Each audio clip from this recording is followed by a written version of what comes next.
Hello student. Today आज हम एक नए वीडियो के साथ आ रहे हैं और ये वीडियो जो है 2023 में जो 10 के बोर्ड एग्ज़ाम देंगे उसके लिए इम्पॉर्टेंट है। ये जो अभी रिसेंटली एक दो दिन पहले जस्ट काउंसिल से भेजा गया है, तो उसमें हमारा जो बोर्ड में ये भेजा है कि 2023 जो स्टूडेंट अपीयर होगा उसका रिड्यूस सिलेबस है। मतलब सम पोर्शन, कुछ पोर्शन जो है, कुछ टॉपिक बोलिए आप, टॉपिक वाइज चैप्टर में हर चैप्टर से टॉपिक वाइज कुछ पोर्शन को डिलीट किया गया है, तो वो रिड्यूस पोर्शन है एक तरह से। तो कौन कौन सा आज जो पोर्शन में है 2023 बोर्ड एग्ज़ाम काउंसिल का जो बोर्ड एग्ज़ाम होता है उसमें जो कौन कौन सा पोर्शन में है उसका डिस्कस हम लोग करेंगे डिस्कशन। तो ये वीडियो आप लोगों के लिए बहुत ही इम्पोर्टेंट होने वाला है और इस वीडियो को आपको अच्छी तरह से लाइन बाय लाइन उसको देखना है। हम डिक्टेट भी करेंगे बुक से और कुछ काउंसिल का जो नोटिस है उसका जो सिलेबस है वो भी हम आपको विजुलाइज करेंगे, तो इसको देखना है अच्छी तरह से। ओके, तो ये for the student of those who will appear that is board exam 2023, तो उसके लिए है। Okay, now start. अब देखिए ये जो काउंसिल का आपका जो ये है council for the Indian school certificate examination, ये है, इसका एड्रेस है, तो एड्रेस से हम लोग को उतना मतलब नहीं है। तो यहाँ पे देखिए फिर दिया हुआ है ये आपको to the heads of school, ये प्रेजेंट स्कूल को, सारे स्कूल को इन्फॉर्म किया गया है। तो 2023 ईयर्स एग्जामिनेशन, यहाँ पे देखिए सब्जेक्ट मेन है इम्पॉर्टेंट, यहाँ पे सब्जेक्ट में आ जाइए। Subject conduct of ICSE exam and IASE means 10+2 है, ये 12 का एग्ज़ाम है। इसके पहले जो है ICSE 10 का एग्ज़ाम बोर्ड है 2023। एग्जामिनेशन एंड रिवाइज सिलेबस, ये रिवाइज सिलेबस है for the year of examination means 2023 का जो स्टूडेंट अपीयर होगा उसके लिए दिया है। अब इस नोटिस में बोला है कि इट हैज़ बीन डिसाइडेड, ये डिसाइड किया है काउंसिल ने, that is conducted only one examination. ये इम्पॉर्टेंट है। जो अभी इस साल जो हमारा 2022 में जो एग्ज़ाम हुआ ये दो डिवीज़न था, मतलब सेमेस्टर 1 और सेमेस्टर 2, ये दो पार्ट में एग्ज़ाम काउंसिल ने लिया है इस बार, दैट इज़ 2022 में। लेकिन 2023 में काउंसिल ने इन्फॉर्म किया कि एक ही एग्ज़ाम होगा, मतलब सेमेस्टर वाइज एग्ज़ाम नहीं है जैसे पहले होता था कोविड के पहले, उसी तरह से एक ही एग्ज़ाम होगा, वन एग्जामिनेशन होगा। ठीक है, तो ये एक एग्ज़ाम लेगा सिर्फ, और उसी एग्ज़ाम में फुल मार्क्स मतलब 80+20, 80 मार्क्स का हमारा पेपर रहेगा, 20 मार्क्स जो है इंटरनल असेसमेंट है। तो इस तरह से वो लेगा जैसे पहले होता था। तो at the end of the academic year 2023 ये हमारा होगा चाहे 10 और 12 दोनों का एक ही रहेगा, एक ही वन एग्ज़ाम होगा, एक एग्ज़ाम बोर्ड कर लेगी। तो सेमेस्टर 1 एंड सेमेस्टर 2 जो है होने वाला नहीं है, सिर्फ एक ही एग्ज़ाम होगा, आप ओवरऑल समझिए। और जो पहले होता था previously similarly on the in the month of February last या फर्स्ट वीक ऑफ मार्च, ये एक शेड्यूल जो है काउंसिल ने भेजा है। तो आप लोगों को ये ध्यान में रखना कि फरवरी में हमको एग्ज़ाम देना, मार्च का दिमाग में मत रखिएगा फॉर द प्रिकॉशन, ये सेफ्टी पर्पस से, कि फरवरी में आपको दिमाग में टारगेट रखना है कि फरवरी में हमको बोर्ड एग्ज़ाम देना है। ठीक है, फॉर द स्टूडेंट जो कि 2023 में एग्जामिनेशन अपीयर होगा। क्लियर? और बाकी सब आपका ऐसा इम्पोर्टेंट कोई इन्फॉर्मेशन इसमें है नहीं। तो ये ऑफिस ये सारा नोटिस जो है सारे स्कूल को भेजा गया है और इसमें और कुछ नहीं है, इसमें बस यही इम्पोर्टेंट आपके लिए है। और ये फर्दर इन्फॉर्मेशन जो है ये आपको हमारा जो भी है अवेलेबल होगा अदर ये में, तो ये आपको इन फर्दर कमिंग मंथ जुलाई तक सारे जगह में ये स्पेसिमेन जो पेपर है, जो एग्जाम्पल है पेपर का जो किस पैटर्न में आता है वो भेजा जाएगा। तो जिसके बारे में हम लोग अगला नेक्स्ट वीडियो जैसे ही स्पेसिमेन हम लोग को मिलेगा हम आपको ये आप तक पहुंचा देंगे। तो क्या पैटर्न रहेगा, किस तरह से क्वेश्चन स्पेसिमेन देता है काउंसिल, वो आपको इन्फॉर्मेशन मिल जाएगा मेरे वीडियो के थ्रू से। तो काइंडली इस वीडियो को, जितने भी सारे वीडियोस हैं, इसीलिए जो भी नए हैं आप नए जुड़े हैं वो सब्सक्राइब कर लेंगे और ज़्यादा से ज़्यादा शेयर करिए इस वीडियो को। ओके, नाउ ये तो क्लियर हो गया, ये नोटिस, ये दैट इज़ काउंसिल का भेजा हुआ है। अब आ जाते हैं सिलेबस में। तो सिलेबस में देखिए, सिलेबस में आते हैं तो सिलेबस में रिड्यूस सिलेबस देखिए यहाँ दिया हुआ है। साइंस का, केमिस्ट्री का आज हम डिस्कस कर रहे हैं, paper 2 that is theory part है। यहाँ पे आपको जो नेक्स्ट दिया है 2 घंटे का पेपर है, 2 आवर्स का पेपर है और ये 80 मार्क्स का है। यहाँ पे देखिए 80 मार्क्स दिया हुआ है और यहाँ इंटरनल असेसमेंट जो है दैट इज़ प्रैक्टिकल वर्क। ये इंटरनल असेसमेंट मतलब स्कूल में जो टीचर हैं, सब्जेक्ट टीचर, वो इंटरनल असेसमेंट करेंगे 20 मार्क्स का, जो प्रोजेक्ट के रूप में या जो लैब मैनुअल होते हैं जो भी है वो 20 मार्क्स का वो मार्क्स जो है इंटरनली स्कूल जो है सेंड करेगा, काउंसिल को भेजेगा। तो 20 मार्क्स इधर हो गया। 80 मार्क्स का आपका थ्योरी पेपर जो भी बोर्ड का एग्ज़ाम देंगे आप फरवरी में या मार्च के फर्स्ट वीक में या फरवरी के लास्ट वीक, तो इसमें आपको 80 मार्क्स का क्वेश्चन रहेगा। नाउ क्लियर, 80 + 20 हो गया। अब आ जाइए जो हम लोग रिड्यूस सिलेबस का बात कर रहे थे, वो देखिए पहला पार्ट जो पहला चैप्टर है आप लोगों को बहुत ही इंपॉर्टेंट पार्ट चैप्टर है, periodic properties and variation of properties, जिसमें आपको दिया है फिजिकल एंड केमिकल चेंज, मतलब physical not a change, physical and chemical properties, ये बेसिकली हम लोग इसमें डिस्कस करेंगे। ठीक है, पीरियोडिक प्रॉपर्टीज़ के अंदर।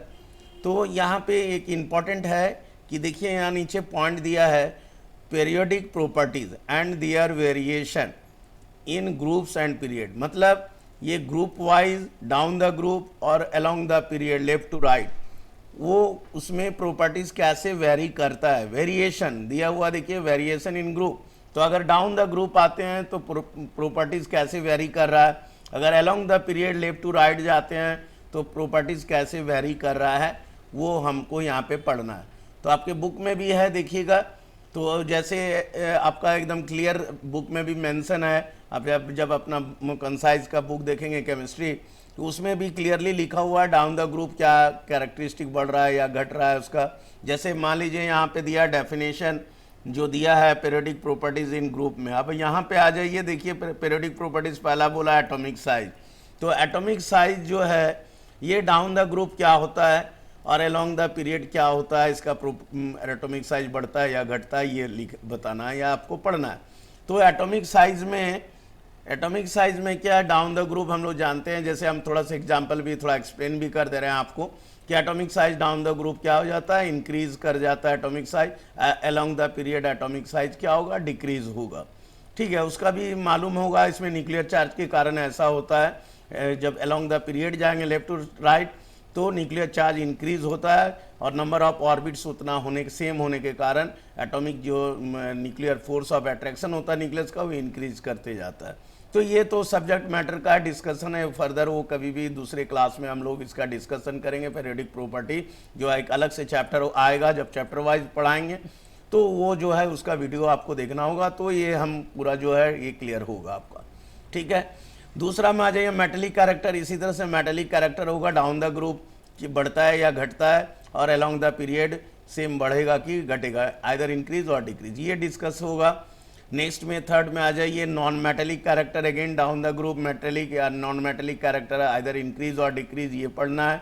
और इसी तरह से अलोंग द पीरियड, मतलब रीज़न है, इसमें रीजनिंग है, बढ़ता है तो क्यों बढ़ता है, घटता है तो क्यों घटता है, ये आपको यहाँ पे क्वेश्चन इस बेस पे पूछा जाएगा। अब आ जाइए आयनाइजेशन पोटेंशियल, तो पहले तो है what is ionisation potential, again ये आपको डेफिनेशन जानना है। इसके साथ साथ आपको डाउन द ग्रुप जो है वो इंक्रीज हो रहा है या डिक्रीज हो रहा है, उसी तरह से अलोंग द पीरियड इंक्रीज या डिक्रीज हो रहा है, ये आपको जानना है। इसका रीजनिंग क्यों बढ़ रहा है या क्यों घट रहा है, ये सारा जो भी प्रॉपर्टीज है सब में आपको ये जानना है डिटेल में। ठीक है, ये बुक में आपका क्लियर मेंशन है, डिटेल में आपको दिया हुआ है, विथ एग्जाम्पल दिया हुआ है, तो इसको आप डिटेल में इसको आप बुक से देख सकते हैं। और नहीं तो फिर जो है जब मेरा अगला कमिंग वीडियो आएगा जो भी, तो इस सब्जेक्ट में इस टॉपिक में हम लोग डिस्कस करेंगे, तो उस वीडियो को आप देख के क्लियर कर सकते हैं। ओके, नाउ नेक्स्ट वन देखिए आ जाए इलेक्ट्रॉन एफिनिटी, ये भी अगेन है डाउन द ग्रुप, इंक्रीज और decrease along the period, increase और decrease we have to know about it, इसमें पढ़ना है आपको। ठीक है, नेक्स्ट में आ जाइए इलेक्ट्रोनेगेटिविटी, सिमिलर वही पैटर्न है down the group and along the period. तो ओवरऑल ये जितने भी हैं, जितने भी हम लोग डिस्कस किए एटॉमिक साइज से लेके इलेक्ट्रोनेगेटिविटी, ये सब में जो है वेरिएशन क्या होगा down the group along the period, ये आपको जानना है विथ एग्जाम्पल के साथ कैसे होता है, उसका रीजनिंग बेस्ड क्वेश्चन आता है। ठीक है, अब आ जाइए हम लोग नेक्स्ट में आ जाते हैं पीरियडिसिटी में। तो पहले ये भी जानना होगा व्हाट इज़ पीरियडिसिटी, क्या होता है ये जान लेना है, ये क्या है इसको समझना है, पढ़ना है आपको। इसके साथ साथ on the basis of atomic number, मतलब एटॉमिक नंबर बढ़ेगा या इंक्रीज हो रहा है या फिर डाउन द ग्रुप या along the group along the period, तो इसमें पेरियोडिसिटी का क्या रोल होता है या किस तरह से पेरियोडिसिटी डिपेंड करता है। ये जैसे मान लीजिए दिया है नेक्स्ट में study of modern periodic table, तो मॉडर्न पीरियडिक टेबल में नेक्स्ट में study of modern periodic table जो है ये आप देख रहे हैं इसमें। तो इसमें ये इंपॉर्टेंट है, आपको यहाँ पे मेंशन किया हुआ है, इस पर आपको लिमिट रहना होगा कि up to 4 period, 4th period तक आपको जाना है। स्टूडेंट एक्सपोज, देखिए लिखा हुआ है student to be expose to the complete modern periodic table, आपको पढ़ना है, जानना है। But number of question will be asked on element, जो होगा तो नो क्वेश्चन, आपका कोई भी क्वेश्चन पूछा नहीं जाएगा बियॉन्ड पीरियड 4, मतलब आपको 1 to 4 पीरियड तक ही पढ़ना है। पीरियड 1 से स्टार्ट करना है, 1 2 3 4 7 पीरियड तक होता है, 7 पीरियड है तो 7 में लास्ट का 3 पीरियड हम लोग को नहीं पढ़ना है, सिर्फ period 4 up to calcium means atomic number 20 तक हमको पढ़ना है। क्लियर, इसका जो भी प्रॉपर्टीज़ है पीरियडिक प्रॉपर्टीज़, उसका रीजनिंग बेस, ये सारे हमको यहाँ पे पढ़ना होगा up to 4th period that is calcium तक। अब क्लियर हो गया, तो ये मॉडर्न पीरियडिक टेबल में हमको जानना है। इसके बाद आ जाइए periodicity and other related properties. इसमें जो है on the basis of nuclear charge और नंबर ऑफ ऑर्बिट, तो हाउ द न्यूक्लियर चार्ज के कारण क्या इफेक्ट पड़ता है, जैसे न्यूक्लियर चार्ज बढ़ा या इंक्रीज हो रहा है या डिक्रीज हो रहा है, तो क्या इसका इफेक्ट पड़ेगा एटॉमिक साइज पे या आयनाइजेशन पोटेंशियल पे या इलेक्ट्रॉन एफिनिटी पे। सिमिलरली नंबर ऑफ ऑर्बिट या नंबर ऑफ सेल अगर इंक्रीज होता है या डिक्रीज होता है, जैसे डाउन द ग्रुप जाते हैं, एक एग्जांपल हम बता रहे हैं, डाउन द ग्रुप अब जाते हैं तो नंबर ऑफ सेल या नंबर ऑफ ऑर्बिट इंक्रीज होता है। जब नंबर ऑफ ऑर्बिट इंक्रीज करेगा तो ऑब्वियसली न्यूक्लियर चार्ज डिक्रीज कर जाता है। ठीक है, तो जब न्यूक्लियर चार्ज डिक्रीज होगा तो नंबर ऑफ ऑर्बिट जैसे जैसे इंक्रीज होगा एटॉमिक साइज बढ़ जाता है, इसीलिए डाउन द ग्रुप क्या होता है एटॉमिक साइज बढ़ता है। तो along the period just opposite होगा, इसलिए एटॉमिक साइज वहाँ पे क्या होगा डिक्रीज हो जाता है, क्योंकि न्यूक्लियर चार्ज बढ़ता है और एटॉमिक साइज घटता है। ये हम लोग डिस्कस करेंगे नेक्स्ट वीडियो में, जो भी अगला वीडियो टॉपिक आएगा चैप्टर, उसमें हम लोग डिस्कस कर सकते हैं आगे। ये क्लियर हो गया आप, तो ये इतना है, आपको ध्यान देना है इसमें। अब आ जाइए नंबर 2 चैप्टर में, chapter 2 chemical bonding. Chemical bonding में देखिए यहाँ पे जो है व्हाट इज़ केमिकल बॉन्ड ये नहीं मेंशन है, लेकिन ये तो ओवरऑल केमिकल बॉन्डिंग है, तो ये अंडरस्टूड है कि व्हाट इज़ केमिकल बॉन्ड ये जानना ही पड़ेगा। इसके बाद है type of chemical bond, electrovalent, covalent, coordinate bond, ये क्या है इसको जानना है, इसका स्ट्रक्चर मतलब बेसिकली क्या है, what is electrovalent bond, what is covalent bond, what is coordinate bond, इसका इलेक्ट्रॉन डॉट स्ट्रक्चर ये आपको बताया। देखिए जैसे नीचे मेंशन किया हुआ है इलेक्ट्रोवैलेंट बॉन्डिंग में, इसमें देखिए आपको व्हाट इज़ इलेक्ट्रोवैलेंट बॉन्डिंग ये तो जानना ही है, लेकिन ये इंपॉर्टेंट है नेक्स्ट वाला जो है आपको इलेक्ट्रॉन डॉट स्ट्रक्चर डायग्राम, ये हमेशा क्वेश्चन आता है इसमें से। जैसे NaCl का काउंसिल ने भेजा है, आपको बताया है कि NaCl को प्रैक्टिस करना है, NaCl dot diagram, MgCl2 and calcium oxide, तो इसका इलेक्ट्रॉन डॉट स्ट्रक्चर ये आपको देखना है, सिलेबस में पोर्शन में दिया हुआ है। नेक्स्ट आ जाइए characteristic properties of electrovalent compound. तो इलेक्ट्रोवैलेंट कंपाउंड का क्या क्या प्रॉपर्टीज होता है, क्या क्या कैरेक्टरिस्टिक होता है, जैसे मेल्टिंग पॉइंट, बॉइलिंग पॉइंट, कौन सा स्टेट है, सॉलिड स्टेट में होता है कि लिक्विड स्टेट में, तो ये सब जैसे एज फॉर एग्जांपल अगर आपको इलेक्ट्रोवैलेंट बॉन्ड देखेंगे तो इलेक्ट्रोवैलेंट बॉन्ड स्ट्रॉन्ग बॉन्ड होता है, जिसके कारण से melting and boiling point high होता है as compare to covalent bond. इसी तरह कंडक्टिविटी भी क्या होता है, ज़्यादा होता है, कंडक्टिविटी भी ज़्यादा होता है। यहाँ पे ये मेल्टिंग पॉइंट हुआ, बॉइलिंग पॉइंट, ये ज़्यादा होता है इलेक्ट्रोवैलेंट बॉन्ड, कंडक्टिविटी भी इसका ज़्यादा होगा, इंक्रीज करेगा इलेक्ट्रोवैलेंट बॉन्ड में due to positive and negative charge के कारण। तो हीट एंड इलेक्ट्रिसिटी भी गुड कंडक्टर होता है ये, ठीक है, क्योंकि ये पॉजिटिव एंड नेगेटिव चार्ज दोनों प्रेजेंट होता है। डिसोसिएशन इन द सॉल्यूशन, ये डिसोसिएट होता है, जैसे पॉजिटिव एंड नेगेटिव चार्ज में आयन में डिसोसिएट हो जाता है एक्वस सॉल्यूशन में। तो ये आपको थोड़ा पढ़ना है इसमें। नेक्स्ट में आगा क्लियर है। नेक्स्ट आ जाते हैं नंबर बी में, कोवलेंट बॉन्ड। कोवलेंट बॉन्ड में हम लोग को अगेन यही electron dot structure like electrovalent bond की तरह ये भी देखना है, डुप्लेट एंड ऑक्टेट रूल को फॉलो करते हुए। जैसे हाइड्रोजन H2 होता है, ये कोवलेंट बॉन्ड होता है, 2 हाइड्रोजन एटम जुड़ता है। ऑक्सीजन है O2, यहाँ भी 2 ऑक्सीजन एटम जुड़ेगा through the covalent bond. Like chlorine है तो 2 chlorine atom through the covalent bond. Like nitrogen है, यहाँ भी 2 नाइट्रोजन एटम जुड़ेगा थ्रू द कोवलेंट बॉन्ड। ये ट्रिपल कोवलेंट कोवलेंसी इसका 3 होता है, मतलब 3 ट्रिपल कोवलेंट बॉन्ड इसमें रहता है। अब यहाँ पे आ जाइए, अमोनिया है। अमोनिया भी एक इम्पॉर्टेंट है, यहाँ से क्वेश्चन हमेशा बराबर आता है। ये एक तरह का पोलर कोवलेंट बॉन्ड का एग्जाम्पल है। अब आ जाइए कार्बन टेट्राक्लोराइड एंड मीथेन, ये भी हमारा ये नॉन पोलर है, ये भी लेकिन इम्पॉर्टेंट है। इसका डॉट डायग्राम आपको बनाना है। ये ऑल दे जितने भी सारे जो हम अभी स्ट्रक्चर बताएं, आइदर अमोनिया, कार्बन टेट्राक्लोराइड या हाइड्रोजन ऑक्सीजन, इसका डॉट डायग्राम आपको पढ़ना है या प्रैक्टिस करना है, ड्रॉ करना है। ओके, ये आपका पोर्शन में। नेक्स्ट में आ जाइए, देखिए टाइप में दिया है पोलर कोवलेंट कंपाउंड। इसमें आ जाइए, जो ये इंपॉर्टेंट है HCl, इसका डॉट डायग्राम देगा, ये पोलर कोवलेंट है। NH3 अमोनिया, ये भी पोलर है, एंड वाटर, ये तीनों ही इंपॉर्टेंट है। इसका डॉट स्ट्रक्चर भी इंपॉर्टेंट है। Why it is polar covalent compound, ये आपको जानना है, बुक में ऑलरेडी दिया हुआ है। अब आ जाइए characteristic properties of covalent compound, इसका भी देखना कि मेल्टिंग पॉइंट, बॉइलिंग पॉइंट इसका लो होता है as compare to electrovalent compound. Conductivity भी इसका पुअर होता है as compare to electrovalent. Ionisation in the solution, ionised होता है कि नहीं होता, ये आपको पढ़ना है। तो इतना पोर्शन आपका ये आ गया कोवलेंट का, ठीक है। तो नेक्स्ट आते हैं कोऑर्डिनेट बॉन्ड में। तो ये कोऑर्डिनेट बॉन्ड है, ये इसमें definition what is coordinate bond ये आपको पढ़ना है। इसमें लोन पेयर ऑफ इफेक्ट है, ऑक्सीजन एटम में कितने लोन पेयर होते हैं, वाटर में दैट इज H2O में ऑक्सीजन एटम में कितने लोन पेयर होता है। इसी तरह से अमोनिया मॉलिक्यूल्स में नाइट्रोजन के ऊपर कितने लोन पेयर होते हैं, ये डॉट डायग्राम के थ्रू से एक्सप्लेन करना है, बताना है। तो ये आपको जानना है, लोन पेयर और डॉट डायग्राम। इसके साथ साथ एक और इम्पॉर्टेंट है H3O+ हाइड्रोनियम आयन, ये आपको डॉट डायग्राम जो कि इम्पॉर्टेंट है। और OH hydroxyl ion, OH- ion, ये एक इम्पॉर्टेंट है। और next one NH4+ ammonium ion.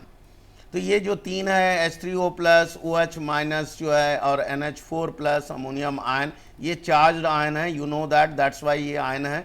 और ये इसका डॉट डायग्राम ये इंपॉर्टेंट पार्ट है, ये हमेशा इसमें से 1-2 क्वेश्चन आता ही है।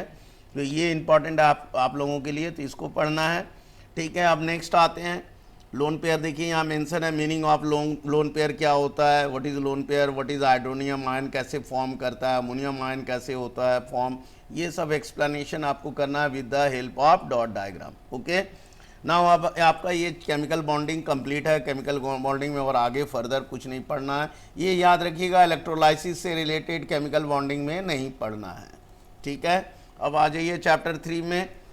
Chapter 3 study of acid, base and salt, ये है। इसमें देखिए इंपॉर्टेंट है आपका डेफिनेशन जो है, बेसिकली एसिड क्या है, बेस क्या है, सॉल्ट क्या है, इसका डेफिनेशन जानना है। बेसिक क्या है, ये एसिड कौन सा जो कंपाउंड एसिड है, कौन सा कंपाउंड बेस है, और कौन सा कंपाउंड सॉल्ट है। नेक्स्ट में आ जाइए ions present in the mineral acid, what is mineral acid, what is alkali, what is salt, ये आपको जानना है। Use of litmus, litmus paper में क्या यूज़ है, जैसे एसिड क्या करता है, ब्लू लिटमस को रेट करता है, तो ये आपको जानना है। पीएच पेपर में जो है इसका जानना है कि पीएच वैल्यू क्या होता है। एसिड का जैसे पीएच वैल्यू हमेशा <7 होता है, बेस का जो है पीएच वैल्यू <7 होता है, तो इसको थोड़ा सा जानना है। अब आ जाइए example with equation, ionisation and dissociation of acid. Acid ionised होता है, यू नो दैट, जैसे मान लीजिए कि एग्जांपल दे रहे हैं, एसिड आयनाइज्ड होता है तो it gives the H+ ion. Base ionised होता है तो ये हमेशा OH- आयन देता है, हाइड्रोक्सिल आयन OH- आयन देगा। सॉल्ट जो है हमेशा पॉजिटिव, एक पॉजिटिव रेडिकल एंड एक negative radical, that is acid radical and basic radical, 2 form करता है, सॉल्ट होता है।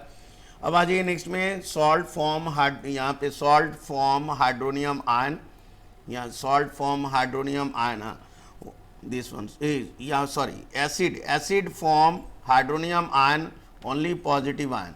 तो positive ion why acid form hydronium ion, obviously H3O plus को बोला हम लोग बोलते हैं हाइड्रोनियम आयन, तो ये पॉजिटिव आयन है। विच टर्न्स ब्लू लिटमस को क्या करता है, रेड करता है।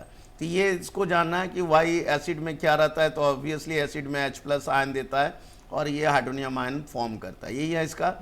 Alkali form hydroxyl ion OH minus, मतलब जो हमारा जो भी बेस है, जो वाटर सॉल्युबल बेस है, उसको अल्कली बोलते हैं। तो ये आपको पढ़ना है। इसके साथ साथ देखिए सॉल्ट में आ जाइए।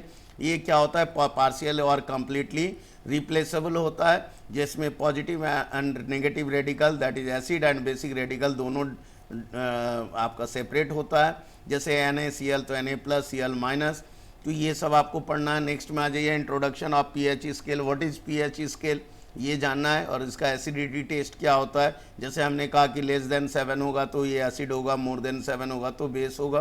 तो पीएच पेपर में यूनिवर्सल इंडिकेटर क्या है और कॉमन एसिड बेस इंडिकेटर क्या है, तो ये इंडिकेटर एक इम्पॉर्टेंट है। और यूनिवर्सल इंडिकेटर ये भी आपका बुक में दिया हुआ है अच्छी तरह से, ये एक इम्पॉर्टेंट पार्ट है। स्पेशली यूनिवर्सल इंडिकेटर बहुत ही इंपॉर्टेंट है, हमेशा आता है इससे क्वेश्चन, ठीक है, तो इसको पढ़ लेना है। नेक्स्ट आ जाइए types of salt, normal salt, acid salt and basic salt. ये 3 टाइप का हम लोग पढ़ते हैं इसमें। तो नॉर्मल सॉल्ट मतलब स्ट्रॉन्ग एसिड या स्ट्रॉन्ग बेस दोनों, जैसे NaCl एक नॉर्मल सॉल्ट हुआ। एसिडिक सॉल्ट मतलब हाइड्रोजन कंटेंट ज़्यादा रहेगा, जैसे NaHSO4 है तो हाइड्रोजन उसमें प्रेजेंट है, एसिडिक सॉल्ट हुआ। इसी तरह बेसिक सॉल्ट होगा और इसका डेफिनेशन और एग्जाम्पल, ठीक है। नेक्स्ट आ जाइए action of dilute acid and on salt. तो सॉल्ट में ये एक्चुअली बेसिकली केमिकल रिएक्शन है। सॉल्ट में एसिड का रिएक्शन में क्या होगा, क्या प्रोडक्ट बनेगा। जैसे हाइड्रोजन कार्बोनेट है, जैसे सोडियम हाइड्रोजन कार्बोनेट, ये सॉल्ट है, उसमें एसिड का रिएक्ट होगा HCl के साथ, तो क्या प्रोडक्ट बनेगा ये आपको है। उसी तरह सल्फाइट है, जैसे मान लीजिए सोडियम सल्फाइट है, उसमें HCl एसिड के साथ डाइल्यूट एसिड के साथ रिएक्ट होगा तो क्या प्रोडक्ट बनेगा। उसी तरह सल्फाइड है, सोडियम सल्फाइड मान लीजिए है, तो इसमें एसिड के साथ रिएक्ट होगा तो क्या प्रोडक्ट बनेगा। ये सब आपको बुक में है। तो बुक में ये आपको इक्वेशन देखना है कि एसिड का रिएक्शन सल्फाइड कार्बोनेट, ये सब का इक्वेशन ऑलरेडी दिया हुआ है, उसको आपको देख के उसको आपको चूज कर लेना है या फिर टिक कर लेना है, वो इक्वेशन आपको पढ़ना है, उस इक्वेशन को देखना है, उसका उसमें से क्वेश्चन आ सकता है।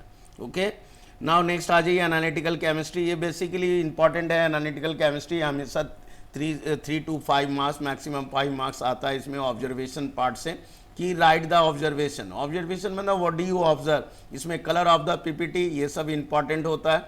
देखिए दिया हुआ है colour of the salt and solution, इसमें basically calcium, iron, copper, zinc और लेड, इस सब से रिलेटेड आता है क्वेश्चन, ठीक है। तो इसमें से ड्रॉप वाइज जो है एक्सेस NaOH और जो है एक नॉर्मल जो है देते हैं, उसमें यूज़ करना है कि एक्सेस में क्या होता है, नॉर्मल में क्या होता है। NaOH प्लस NH4OH, ये दोनों का अलग अलग आपका देखिएगा बुक में अलग अलग टेबल बना हुआ है, उस टेबल को ही सिर्फ पढ़ना है और उसी में जो कलरेशन है उसको याद रखना है, बस। इसमें ज़्यादा आपको डिटेल में नहीं जाना है, सिर्फ टेबल देखना है। एक्सेस जो कॉलम बना हुआ है उसमें NaOH का और NH4OH in the case of normal as well as excess, उसमें कलर ऑफ द पीपीटी क्या चेंज हो रहा है वो देखना है, आइदर इट इज सॉल्युबल और इनसॉल्युबल, ये पीपीटी इनसॉल्युबल है कि सॉल्युबल है एक्सेस में, ये आपको जानना है। तो बस इतना ही आपको एनालिटिकल केमिस्ट्री में इंपॉर्टेंट है। उसके बाद आगे चल जाइए 4 में, 4 आ गया, यहाँ पे आ गया, देखिए ये action of addition of sodium hydroxide NaOH के साथ जो उसने हमने कहा था, इसमें फॉर्मेशन है। यहाँ पे आपको जो दिख रहा है इधर 6 में आ जाते हैं, 5 हो गया, ये 4 5, हाँ यहीं पे इधर,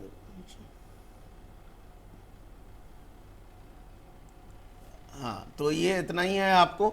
इसमें आपको देखिए यहाँ पे कैल्शियम, आयरन, कॉपर का दिया है, अगेन वही सॉल्ट का, विद द हेल्प ऑफ, देखिए यहाँ पे दिया है कलर ऑफ द, उसी को पीपीटी को देखना है। साथ में अमोनियम हाइड्रोक्साइड, जैसे मैंने पहले ही कहा था कि NH4OH का एक्सेस और NaOH दोनों का एक टेबल बना हुआ है बुक में, तो वह दोनों ही टेबल को आपको सिर्फ देखना है, सिर्फ फोकस करिएगा आप टेबल में, जो टेबल चार्ट दिया हुआ है एनालिटिकल केमिस्ट्री में, वही टेबल को पढ़ना है। Colour of the, basically colour of the PPT और उसका एक्सेस जब होता है तो सॉल्बिलिटी होता है, सॉल्युबल है या इनसॉल्युबल रहता है, ये आपको जानना है बस।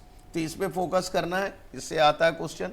नेक्स्ट में आ जाइए, एक्शन ऑफ अल्कालीज NaOH और KOH का क्या रिएक्शन में अल्काली का क्या होता है, ये आपको पढ़ना है बस, इसमें ज़्यादा कुछ नहीं है। अब नेक्स्ट में आ जाइए यहाँ पे मोल कॉन्सेप्ट एंड स्टोइकियोमेट्री में। मोल कॉन्सेप्ट ये हमेशा एक इम्पॉर्टेंट पार्ट रहा है। ये बेसिकली डेफिनेशन है, गे-लुसाक्स लॉ, ये सिंपली डेफिनेशन है, इसको पढ़ लेना है, स्टेटमेंट एंड एक्सप्लेनेशन। लेकिन एक इम्पॉर्टेंट पार्ट है न्यूमेरिकल प्रॉब्लम, तो न्यूमेरिकल प्रॉब्लम इसमें करना होगा आपको। नेक्स्ट में आ जाइए vapour density and relative molecular mass. तो what is molecular mass, what is vapour density, इसका फॉर्मूला ये जानना है। जैसे यहाँ देखिए दिया हुआ, वो आपको गिवन ऑलरेडी दिया हुआ है, molecular mass equal to 2 into vapour density. तो इसके साथ ये प्रूफ करने नहीं देगा, ये आपको बेसिकली न्यूमेरिकल बेस इसमें क्वेश्चन आएंगे, तो सॉल्व अगर आया तो इस बेस पे आपको सॉल्व करना है। यहाँ फिर देखिए दिया हुआ है आपका reduction of simple empirical and molecular formula निकालने देगा, what is empirical formula, what is molecular formula, and उसमें से आपको मॉलिकुलर एंड इंपेरिकल फार्मूला निकालने भी आपको देगा।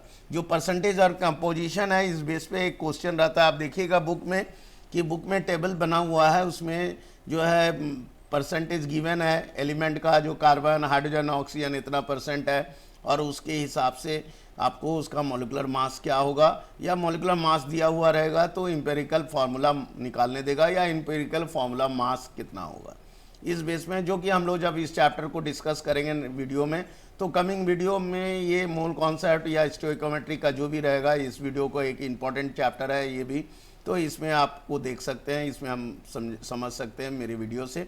ओके, नेक्स्ट आगे आ जाइए इलेक्ट्रोलाइसिस में। इलेक्ट्रोलाइसिस एक इंपॉर्टेंट पार्ट है। इलेक्ट्रोलाइट्स क्या है, नॉन इलेक्ट्रोलाइट्स क्या है, इसका डेफिनेशन इंपॉर्टेंट है, एग्जांपल्स इंपॉर्टेंट है। तो ये आपको बुक में भी ऑलरेडी क्लियर मेंशन है, what is electrolytes, what is non electrolytes, ये आपको क्लियरली मेंशन किया हुआ है, साथ में एग्जाम्पल भी दिया हुआ है, ये आपको इजीली आप अंडरलाइन करके इसको आप पढ़ेंगे। नेक्स्ट में आ जाइए सब्सटेंस कंटेनिंग मॉलिक्यूल्स ओनली, जिसमें आयंस हैं, मॉलिक्यूल्स हैं, बोथ मॉलिक्यूल्स एंड आयंस, किस में मॉलिक्यूल्स है, कोई सिर्फ मॉलिकुलर फॉर्म में है, कोई या आयनिक फॉर्म में है, ये आपको जानना है इलेक्ट्रोलाइसिस में।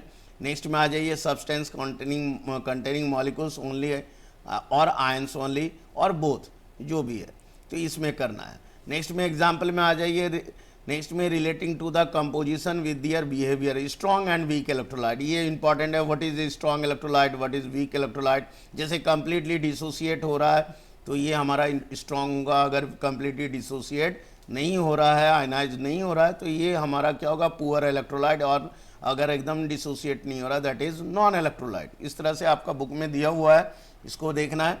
नेक्स्ट में आगे आ जाइए definition and explanation of electrolyte, जो कि जैसे हमने पहले ही कहा कि इलेक्ट्रोलाइट का जो जानना है, व्हाट इज इलेक्ट्रोलाइट्स और इलेक्ट्रोलाइसिस, ये करना है।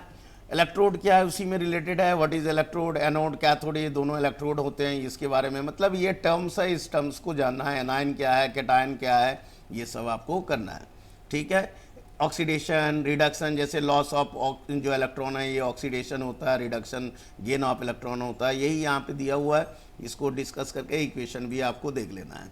ओके, नेक्स्ट में आ जाइए एलिमेंट जो है, एलिमेंट्री जो है, यहाँ पे देखिए स्टडी है माइग्रेशन ऑफ आयन, आयन कैसे माइग्रेट करता है, मतलब जो सॉल्यूशन से माइग्रेट होता है इधर कैथोड की तरफ या एनोड की तरफ, ये आपको देखना है। डिस्चार्ज हो रहा है मतलब डिपॉजिट हो रहा है, कौन सा डिपॉजिट हो रहा है ये देखना है, जिसमें सोडियम है, मैग्नीशियम है, आयरन है, कॉपर है, इसको देखना है।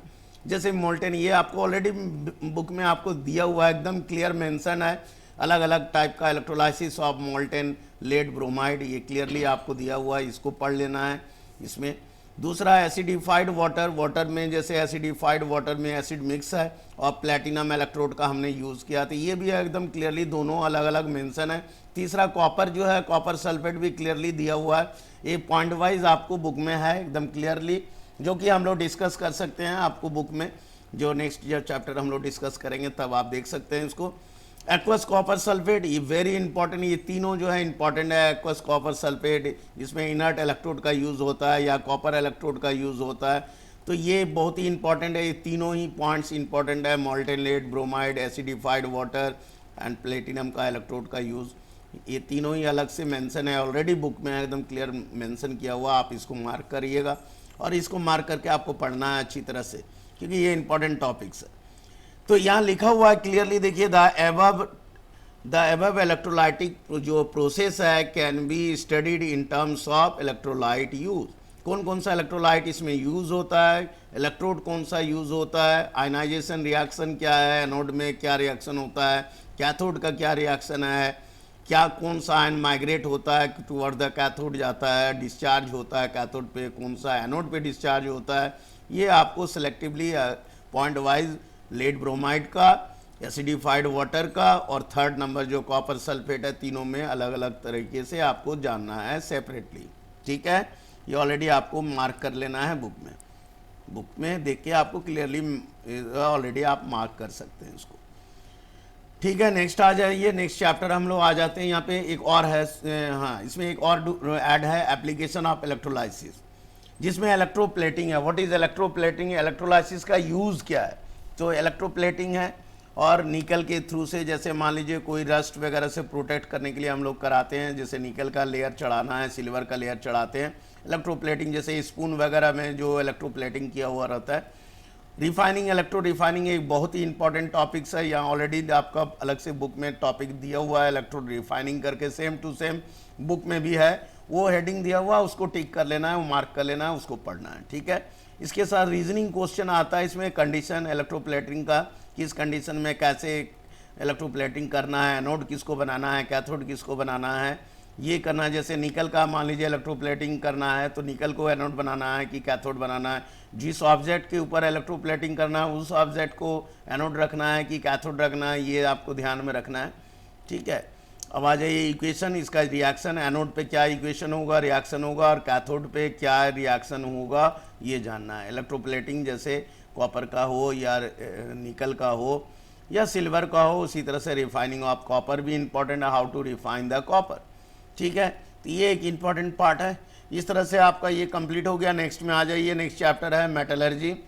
मेटलर्जी में देखिए ये भी अकरेंस ऑफ मेटल, नेचुरली जो है मेटल एज ए ओर कैसे कहाँ पे प्रेजेंट होता है, कौन कौन सा ओर है। देखिए जैसे मिनरल, इसमें कहाँ प्रेजेंट होता है ये इंपॉर्टेंट नहीं है, ओर क्या होता है, मिनरल्स क्या होता है, ये जानना है सिर्फ मीनिंग, जो what is ore, what is minerals.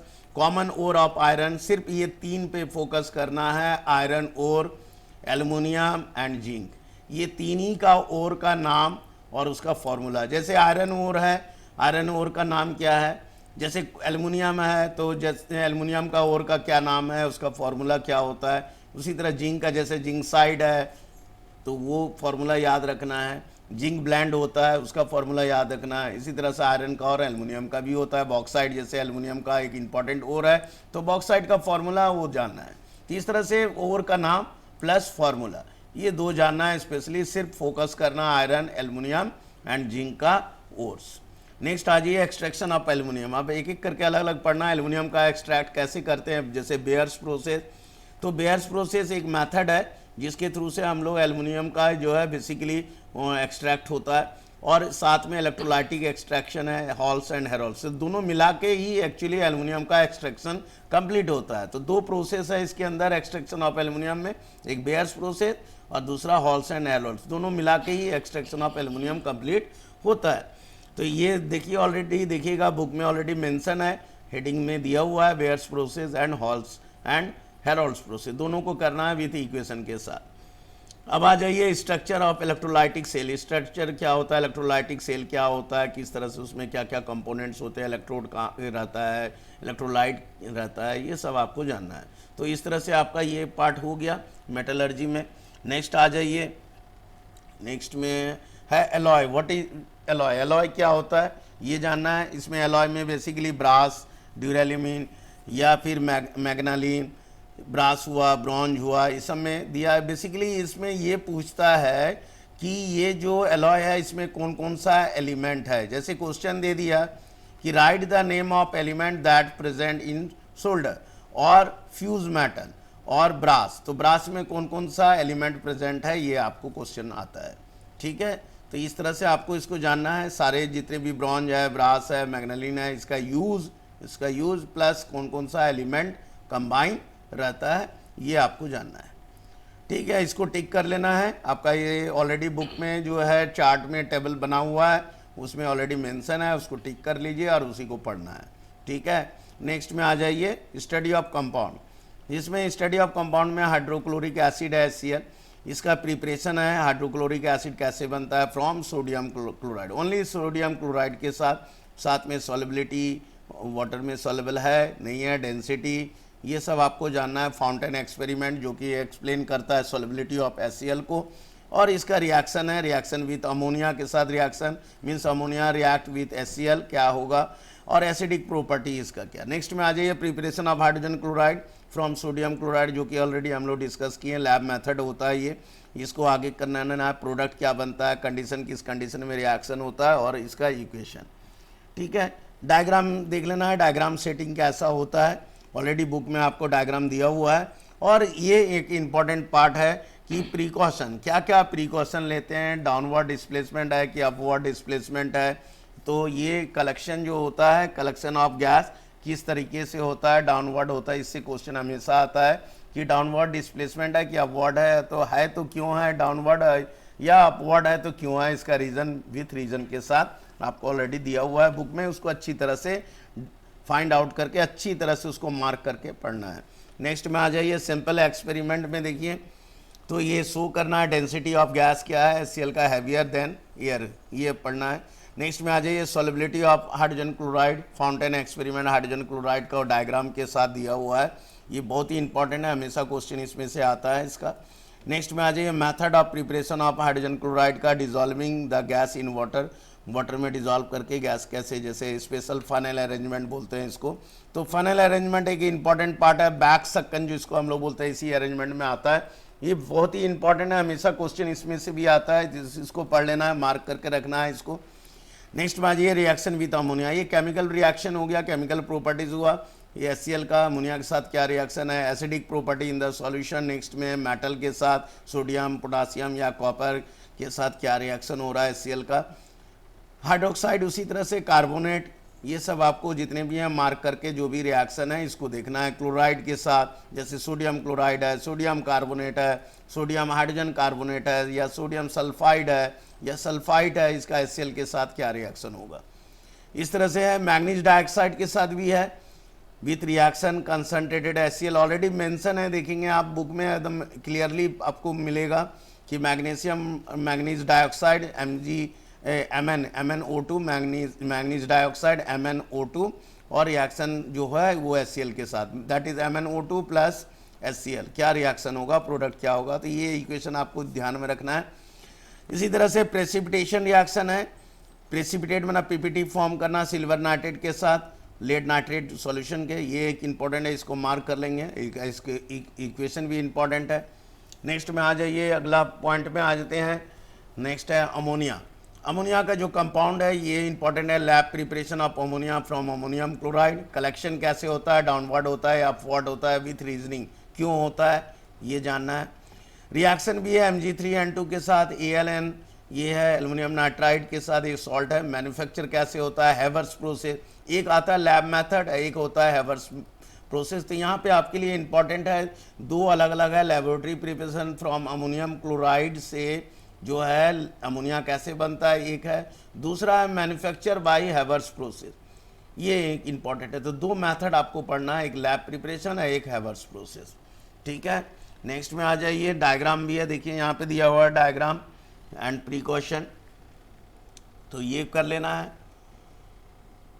तो नेक्स्ट में आते हैं हम लोग, इधर होगा आपको फाउंटेन एक्सपेरिमेंट है, aqueous solution of ammonia, it's का रिएक्शन है विथ हाइड्रोजन क्लोराइड और अमोनिया का रिएक्शन, कॉपर ऑक्साइड और अमोनिया का रिएक्शन, लेड मोनोऑक्साइड और अमोनिया, इसी तरह से अमोनिया प्लस क्लोरीन का रिएक्शन।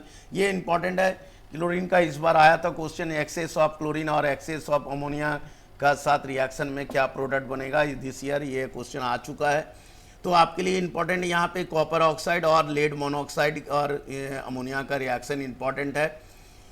ठीक है, तो आप क्लोरीन का रिएक्शन विथ क्लोरीन, मतलब अमोनिया और क्लोरीन का रिएक्शन आप इस बार छोड़ सकते हैं, क्योंकि 2022 में ये सेमेस्टर 2 में ऑलरेडी एग्जाम में आ चुका है। नेक्स्ट में आ जाइए, lab preparation of ammonium chloride, इसका अमोनियम क्लोराइड से कैसे अमोनिया बनता है, कलेक्शन है, डाउनवर्ड डिस्प्लेसमेंट या अपवर्ड क्या है, वो किस पैटर्न में कलेक्ट होता है, ये इंपॉर्टेंट है। ऑपरेटर्स क्या क्या लगता है, डायग्राम कैसा सेटअप है, ये आपको देखना है। ठीक है। अमोनिया कैसे बनता है, फ्रॉम नाइट्राइड Mg3N2, और ये ऑलरेडी हम लोग डिस्कस किए थे ALN के साथ, ये हो गया। ठीक है। अब आ जाइए नेक्स्ट में, देखिए अलग अलग दे दिया है, जैसे हम लोग डिस्कस किए थे हैवर्स प्रोसेस, वो जानना है। सोलेबिलिटी ऑफ अमोनिया, सोलेबल है कितना है, हाईली है कि लो है, क्यों है, इसका रीज़न। अब आ जाइए burning of ammonia in oxygen, मतलब अमोनिया रिएक्ट्स विथ ऑक्सीजन, ये इंपॉर्टेंट है। कैटालाइटिक ऑक्सीडेशन, ये इंपॉर्टेंट है, अमोनिया के साथ ऑक्सीडेशन जो है इन प्रेजेंस ऑफ कैटालिस्ट। तो एक ऑक्सीडेशन होता है, ये कैटालाइटिक ऑक्सीडेशन है, मतलब in presence of catalyst mention होगा यहाँ, ये है। इसके बाद रिएक्शन है हाइड्रोजन क्लोराइड के साथ, hydrogen chloride with hot copper oxide, lead monoxide, lead का एक इंपॉर्टेंट है, मोनोऑक्साइड एंड क्लोराइड, ये इंपॉर्टेंट है, इसको आपको देखना होगा। तो इस तरह से ये आपका कंप्लीट हो रहा है, जितने भी ऑब्जर्वेशन पार्ट है, रिएक्शन पार्ट है, ये आपको देख लेना है। ठीक है। नेक्स्ट में आ जाइए H2SO4 में, sorry nitric acid, number C nitric acid है। नाइट्रिक एसिड में लैब मेथड, इसी तरह से आपको लैब मेथड देखना है, मार्क करेंगे बुक में, lab method laboratory preparation of nitric acid, जिसमें पोटासियम नाइट्रेट या सोडियम नाइट्रेट के हेल्प से बनाया जाता है। ऑलरेडी मेंशन है बुक में, देखेंगे इसको टिक कर लेंगे। ठीक है। लैब मेथड है, आपको उसको पढ़ना है, उसका जो है किस तरह से इक्वेशन आ रहा है, कंडीशन क्या है, किस कंडीशन में रिएक्शन करता है, उसका टेम्परेचर क्या है, सेपरेटिंग ऑफ एपरेटस कैसा होता है, ये सब आपको जान लेना है। ठीक है। नेक्स्ट में आ जाइए, आगे फर्दर नाइट्रिक एसिड में आ जाइए, डायग्राम देखिए ऑलरेडी दिया है। प्रिकॉशन, अगेन कलेक्शन, कलेक्शन जितने भी कंपाउंड्स में अभी हम लोग पढ़ रहे हैं ABCD, सब में कलेक्शन इंपॉर्टेंट है, प्रिकॉशन इंपॉर्टेंट है, ये आपको जानना है। Manufacture of nitric acid, Ostwald process, very important, ये ओस्टवाल्ड प्रोसेस, ये सिर्फ इक्वेशन और कंडीशन आपको पढ़ना है ओस्टवाल्ड प्रोसेस का। नेक्स्ट में आ जाइए ऑक्सीडाइजिंग एजेंट, ये ऑक्सीडाइजिंग एजेंट क्या होता है, रिएक्शन के कॉपर के साथ या कार्बन और सल्फर के साथ क्या होता है, और थर्मल डिकम्पोजिशन ऑफ नाइट्रेट। तो जैसे मान लीजिए लेड नाइट्रेट है, हीट किए डिकम्पोज होगा तो कौन सा गैस होगा, कैसे ब्रेक होगा, तो लेड नाइट्रेट है, वो ब्रेक कैसे हो रहा है, ये आपको एक इम्पॉर्टेंट है, यहाँ पे है नाइट्रेट का। ठीक है। अब आ जाइए नेक्स्ट में सल्फ्यूरिक एसिड, डी में सल्फ्यूरिक एसिड, ये इंपॉर्टेंट है, प्रिपरेशन जो है लार्ज स्केल में प्रिपरेशन, इसका बिहेवियर कैसा होता है, इसके साथ साथ oxidation of carbon, sulphur and copper, इसका रिएक्शन है, बेसिकली रिएक्शन है कि when sulphuric acid reacts with carbon, sulphur के साथ और कॉपर के साथ, तो एज ए ऑक्सीडाइजिंग एजेंट और एज ए डिहाइड्रेटिंग एजेंट, जैसे वाटर लूज करता है तो डिहाइड्रेटिंग एजेंट है, H2SO4 acts as a dehydrating agent, water को एब्जॉर्ब करता है। तो ये था। एंड कॉपर सल्फेट क्रिस्टल के बारे में ये पढ़ना, नॉन वोलेटाइल नेचर होता है, जो कि नेक्स्ट में देखिए अगला पॉइंट वाइज दिया हुआ है आपको इसी में, कि यही पॉइंट्स इंपॉर्टेंट है आपके लिए। Manufacture of contact process, that is contact process में सल्फ्यूरिक एसिड कैसे प्रिपेयर होता है, that is manufacture of sulphuric acid by contact process. इसका 3 इक्वेशन स्टेप्स होते हैं, स्टेप को याद रखना है। सल्फर डाइऑक्साइड, सल्फर ट्राइऑक्साइड जैसे बनता है, उसके बाद ओलियम बनता है, ओलियम को हाइड्रोलाइसिस करके H2SO4 बनता है। यही स्टेप्स को आपको मार्क करना है और इसको याद रखना है। इसका बिहेवियर कैसा होता है एसिड का, डाइल्यूट एसिड का रिएक्शन मेटल के साथ, जैसे सोडियम या कॉपर प्लस H2SO4 क्या रिएक्शन होगा, मेटल ऑक्साइड है, सोडियम ऑक्साइड या कॉपर ऑक्साइड, मेटल हाइड्रोक्साइड जैसे सोडियम हाइड्रोक्साइड या कॉपर हाइड्रोक्साइड या आयरन हाइड्रोक्साइड प्लस H2SO4 क्या होगा। उसी तरह carbonate plus H2SO4, metal bicarbonate plus H2SO4, metal sulphide and sulphide दोनों के साथ आपको रिएक्शन देखना है विथ H2SO4। तो ये ऑलरेडी दिया हुआ है, आप देखेंगे, इक्वेशन को चूज करिएगा, जिसका जिसका रिएक्शन है उसके हिसाब से मार्क करके आपको पढ़ना है। कंसनट्रेटेड सल्फ्यूरिक एसिड का जहाँ तक सवाल है, ये ऑक्सीडाइजिंग एजेंट होता है और ऑक्सीडेशन ऑफ कार्बन के साथ रिएक्शन होगा सल्फर एंड कॉपर के साथ, ये आपको एक इंपॉर्टेंट पार्ट है। नेक्स्ट में आ जाइए, concentrated sulphuric acid acts as a dehydrating, जैसा हमने कहा था कि ये वाटर को एब्जॉर्ब करता है, ड्राई करता है, तो डिहाइड्रेटिंग एजेंट है। कॉपर सल्फेट को डिहाइड्रेट करता है, ये इंपॉर्टेंट है, शुगर को भी जैसे है। तो अब नेक्स्ट आ जाइए, non volatile nature of sulphuric acid, ये इवोपोरेट नहीं होता है, दैट इज नॉन वोलेटाइल होता है with sodium and potassium chloride and sodium और पोटासियम नाइट्रेट के साथ। ये एक इंपॉर्टेंट है। And test of dilute and concentrated sulphuric acid का ये टेस्ट। तो इतने सारे टॉपिक्स हैं, ये सब को आपको मार्क कर लीजिएगा बुक में। ये टॉपिक वाइज है, इस टॉपिक में ही हेडिंग आपको दिखेगा, ये जितने भी नेम है ये सारे हेडिंग दिखेंगे बुक में और उसको टिक करते जाएंगे आप, ठीक है। अब आ जाइए नेक्स्ट में हम लोग आते हैं ऑर्गेनिक केमिस्ट्री। ये एक इम्पॉर्टेंट पार्ट है ऑर्गेनिक केमिस्ट्री।